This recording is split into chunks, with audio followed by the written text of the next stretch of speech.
நீண்ட போராட்டத்துக்கு அப்புறமா 13 ஆண்டுகளுக்கு அப்புறமா நடத்தப்பட்ட தேரோட்டம் பாதியிலேயே நிறுத்தப்பட்ட சம்பவம் பெரும் பரபரப்பை ஏற்படுத்தியிருக்கு.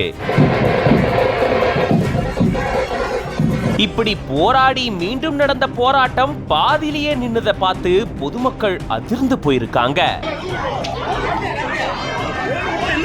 இரு தரப்பினர் பயங்கர மோதல், தேரோட்டம் நிறுத்தப்பட்டு அரை மணி நேரம் கழிச்சு நடந்த திடீர் திருப்பம்.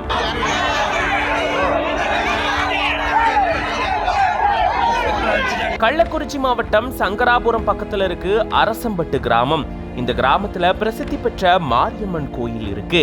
இந்த கோயில நடக்கக்கூடிய தேர் திருவிழால இரு தரப்பினருக்கு இடையில நிறைய பிரச்சனை இருந்த நிலையில கடந்த 13 ஆண்டுகளா இந்த தேர் திருவிழா நடத்தப்படாம இருந்திருக்கு. இந்த நிலையில தான் கோட்டாட்சியர் தலைமையில பேச்சுவார்த்தை மேற்கொண்ட நிலையில 14 நபர்கள் கொண்ட கூட்டுக்குழு அமைக்கப்பட்டு திருவிழா நடத்தலாம் அப்படின்னு சுமூகமான முடிவு எடுக்கப்பட்டிருந்தது. அதை தொடர்ந்துதான் திருவிழாவும் நடத்தப்பட்டிருந்திருக்கு. 13 ஆண்டுகளுக்கு அப்புறமா மிகுந்த போராட்டத்துக்கு அப்புறமா இந்த தேர் திருவிழா வெகு விமரிசையா நடந்துட்டு வந்த நிலையில தான் திடீர்னு ஒரு தரப்பினர் தங்களுக்கான மரியாதையை வழங்கல அப்படின்னு சொல்லி தரையில உட்கார்ந்து போராட்டத்தில் ஈடுபட்டு இருந்திருக்காங்க. இன்னொரு பக்கம் இரு தரப்பினர் ஒருத்தரை தாக்கி மோதல்ல ஈடுபட்டு இருந்திருக்காங்க. இங்க பாதுகாப்புக்காக குவிக்கப்பட்டிருந்த போலீசார் உடனடியா தடியடி நடத்தி இருந்திருக்காங்க. 13 ஆண்டுகளா போராடி மறுபடியும் தேர் திருவிழா நடந்த நிலையில தேர் பாதியிலேயே நிறுத்தப்பட்டிருந்திருக்கு. அரை மணி நேரத்துக்கு அப்புறம் பேச்சுவார்த்தை மேற்கொண்டு பொதுமக்கள் ஒன்னு சேர்ந்து இந்த தேர் திருவிழாவை மறுபடியும் தொடர்ந்து நடத்திருக்காங்க.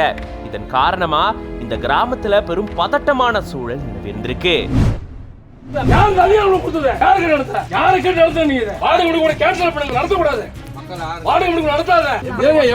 பணம் கொடுத்தா சுத்தப்படுத்துறாங்க.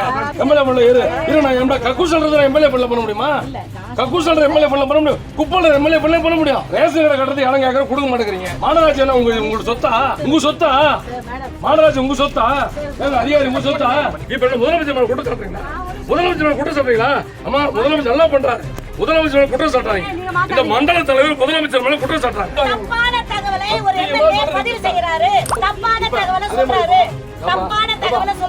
தன் வீட்டின் அருகாமையில் நடந்த கூட்டத்திற்கு தனக்கு ஏன் அழைப்பு விடுக்கவில்லை, தன்னை ஏன் அழைக்கவில்லை என்று போராட்டத்தில் ஈடுபட்ட சட்டப்பேரவை உறுப்பினர் எல்லா அதிகாரி கூட்டு வச்சு நடத்த சொல்றாரு இல்லையா? நீ எப்படி விருப்பத்தை நடத்துற? யாருக்கு நடத்துற? யாருக்கு நடத்த? நீ இது வரைக்கும் சேலம் மாநகராட்சியில நடக்கிற ஒரு கூட்டத்தோட என்ன கூப்பிடுது இல்லைங்க. வார்டு கமிட்டி கூப்பிடுறதுக்கு எனக்கு எம்எல்ஏ கூப்பிடல. அவங்க உங்க விருப்பத்தை நடத்தக்கூடாது, அதிகாரி விருப்பத்தை நடத்தக்கூடாது. சட்டப்பேரவை உறுப்பினர் போராட்டத்தில் ஈடுபட்டதால் பெரும் பரபரப்பான சூழல் காணப்பட்டிருக்கு.